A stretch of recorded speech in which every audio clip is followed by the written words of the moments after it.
Hi ಎಲ್ಲರಿಗೂ ನಮಸ್ತೆ. ನಾನು ನಿಮ್ಮ ಆಶಾ ಚಂದ್ರಭಟ್. ಆಶಾ ಸ್ನಳಪಾಕಕ್ಕೆ ನಿಮಗೆಲ್ಲರಿಗೂ ಸ್ವಾಗತ. ಇವತ್ತು ನಾವು ಕಿನೋವನ್ನು ಉಪಯೋಗಿಸಿಕೊಂಡು ಒಂದು ಬಿಸಿಬೇಳೆ ಭಾತನ್ನು ಹೇಗೆ ಮಾಡ್ಬೋದು ಅಂತ ಹೇಳೋದನ್ನು ತೋರಿಸ್ಕೊಡ್ತಾ ಇದ್ದೇವೆ.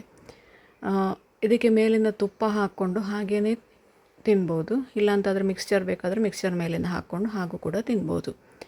ಈಗ ಮೊದಲಿಗೆ ನಾವು ಒಂದು ಬಾಣಲೆ ಇಟ್ಕೊಂಡು ಅದಕ್ಕೆ ಒಂದು ಒಗ್ಗರಣೆಗೆ ರೆಡಿ ಮಾಡಿಕೊಳ್ಳುವ.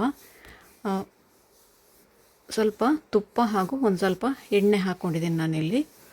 ತುಪ್ಪ ಮಾತ್ರ ಹಾಕಿದರೆ ಒಮ್ಮೆ ಸೀದು ಹೋಗ್ತದೆ, ಅದಕ್ಕೋಸ್ಕರ ತುಪ್ಪ ಹಾಗೂ ಎಣ್ಣೆ ಹಾಕ್ಕೊಂಡೆ. ಇಲ್ಲಿ ನೋಡಿ, ಅದಕ್ಕೆ ಒಂದು ಈರುಳ್ಳಿಯನ್ನು ಹಾಕಿಕೊಳ್ತಾಯಿದ್ದೀನಿ. ನಿಮಗಿಲ್ಲಿ ಯಾವೆಲ್ಲ ತರಕಾರಿ ಬೇಕು ಆ ಎಲ್ಲ ತರಕಾರಿಗಳನ್ನು ಕೂಡ ಇಲ್ಲಿ ಹಾಕಿಕೊಳ್ಬೋದು. ಈರುಳ್ಳಿ, ಬೀನ್ಸು, ಕ್ಯಾರೆಟು, ಮೂಲಂಗಿ, ಆಲೂಗಡ್ಡೆ, ಬಟಾಣಿ, ನಿಮಗೆ ಯಾವ ತರಕಾರಿ ಬೇಕಾದರೂ ಅದಕ್ಕೆ ಹಾಕಿಕೊಳ್ಬೋದು. ಇದನ್ನು ಈಗ ಚೆನ್ನಾಗಿ ಫ್ರೈ ಮಾಡಿಕೊಂಡು ಚೆನ್ನಾಗಿ ಬಾಡುವವರೆಗೆ ಅದನ್ನು ಫ್ರೈ ಮಾಡಿಕೊಳ್ಳಿ. ನಂತರ ಇದಕ್ಕೆ ಕ್ಯಾರೆಟ್ ಹಾಗೂ ಬೀನ್ಸನ್ನು ಹಾಕಿಕೊಳ್ತಾ ಇದ್ದೇನೆ.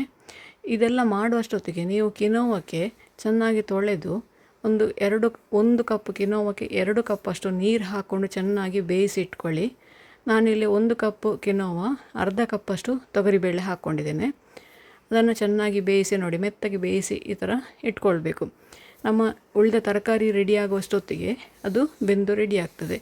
ಇಲ್ಲಿ ನೋಡಿ, ತರಕಾರಿಯನ್ನು ನಾನು ಫ್ರೈ ಮಾಡಿ ಹಾಕಿಕೊಳ್ತಾ ಇದ್ದೇನೆ, ಬೇಯಲಿಕ್ಕೆ ಹಾಕಲಿಲ್ಲ ಕಿನೋವದೊಟ್ಟಿಗೆ. ಇದಕ್ಕೆ ಈಗ ರುಚಿಗೆ ಎಷ್ಟು ಉಪ್ಪು ಬೇಕು ಅಷ್ಟು ಉಪ್ಪು ಹಾಕಿಕೊಳ್ಬೋದು. ಕಿನೋವಕ್ಕೆ ಕೂಡ ನೀವು ಉಪ್ಪು ಹಾಕದೇ ಬೇಯಿಸ್ಕೊಳ್ಳಿ, ಆವಾಗ ಅದು ಚೆನ್ನಾಗಿ ಬೇಯುತ್ತದೆ. ಉಪ್ಪು ಹಾಕಿದರೆ ಕೆಲವು ಸತಿ ಕಿನೋವ ಬೇಯುವುದಿಲ್ಲ, ಒಂದು ಸ್ವಲ್ಪ ಜಾಸ್ತಿ ವಿಸಿಲ್ ಹಾಕಿಸ್ಕೊಳ್ಬೇಕಾಗ್ತದೆ. ಹಾಗಾಗಿ ಅದನ್ನು ಉಪ್ಪು ಹಾಕದೇ ಬೇಯಿಸ್ಕೊಂಡು ನಂತರ ನೀವೇನು ಮಾಡ್ತೀರಿ ಅದಕ್ಕೆ ಉಪ್ಪು ಹಾಕ್ಕೊಳ್ಳಿ. ಈಗ ಇದಕ್ಕೆ ಹುಳಿಗೋಸ್ಕರ ಒಂದು ಟೊಮೆಟೊವನ್ನು ಹಾಕಿಕೊಳ್ತಾ ಇದ್ದೇನೆ. ಒಂದು ದೊಡ್ಡ ಟೊಮೆಟೊ ಹಾಕ್ಕೊಂಡಿದ್ದೇನೆ ನಾನು. ಇದನ್ನೇ ಈಗ ಚೆನ್ನಾಗಿ ಮೆತ್ತಗಾಗುವವರೆಗೆ ಬೇಯಿಸಿಕೊಳ್ಬೇಕು. ಟೊಮೆಟೊ ಮೆತ್ತಗಾದ ನಂತರ ಅದಕ್ಕೆ ಕಿನೋವನ್ನು ಸೇರಿಸಿಕೊಳ್ಳುವ.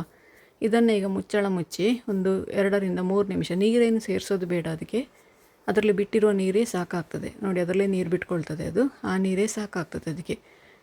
ಯಾಕೆಂದರೆ ಬೀನ್ಸ್ ನೀರು ಬಿಟ್ಕೊಳ್ತದೆ, ಈರುಳ್ಳಿ ನೀರು ಬಿಟ್ಕೊಳ್ತದೆ, ಹಾಗೆ ಟೊಮೆಟೊ ಕೂಡ ನೀರು ಬಿಟ್ಕೊಳ್ತದೆ. ಹಾಗೆ ಅದೇ ನೀರಲ್ಲಿ ಬೇಯಿಸ್ಕೊಳ್ಳಿ, ಬೇರೆ ನೀರು ಹಾಕಿದರೆ ರುಚಿ ಹಾಳಾಗ್ತದೆ. ಅದಕ್ಕೋಸ್ಕರ ಹಾಗೇ ಬೇಯಿಸ್ಕೊಳ್ಳಿ ಅದನ್ನು.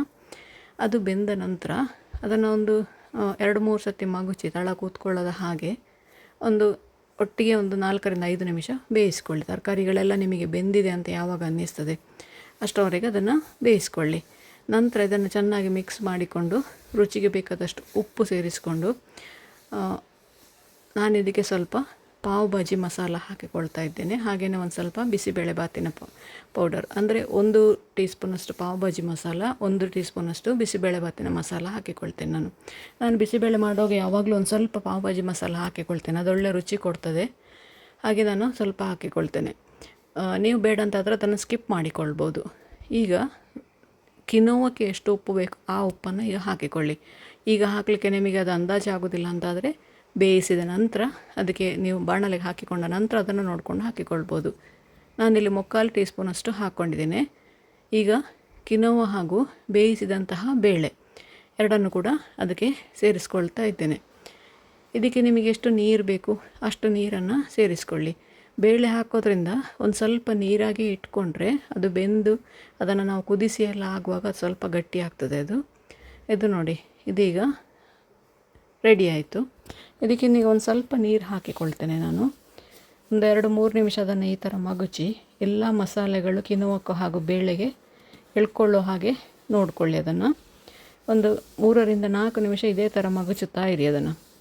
ನೋಡಿ, ನಮ್ಮ ರುಚಿಯಾದ ಕಿನೋವದ ಬಿಸಿಬೇಳೆ ಭಾತ್ ರೆಡಿ ಆಯಿತು.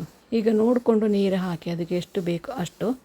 ನಿಮಗೆ ಸ್ವಲ್ಪ ಗಟ್ಟಿಯಾಗಿ ಇರಲಿ ಅಂತ ಹೇಳಿದರೆ 1/4 ಕಪ್ ಹಾಕ್ಕೊಂಡ್ರೆ ಸಾಕು. ಸ್ವಲ್ಪ ನೀರಾಗಿರಲಿ ಅಂದರೆ ಅರ್ಧ ಕಪ್ ಹಾಕ್ಕೊಳ್ಳಿ. ಹಾಗೂ ತುಂಬ ತೆಳ್ಳಗೆ ಬೇಕು ಅಂತಂದರೆ 1 ಕಪ್ ನೀರು ಕೂಡ ಹಾಕಿಕೊಳ್ಬೋದು. ನಮ್ಮಲ್ಲಿ ಒಂದು ಸ್ವಲ್ಪ ಗಟ್ಟಿದ್ರೆ ನೋಡಿ, ಇಷ್ಟಕ್ಕಿದ್ರೆ ಅದು ಸಾಕಾಗ್ತದೆ. ಹಾಗೆ ನಾನು 1/4 ಕಪ್ ಅಷ್ಟು ನೀರು ಹಾಕ್ಕೊಂಡಿದ್ದೇನೆ.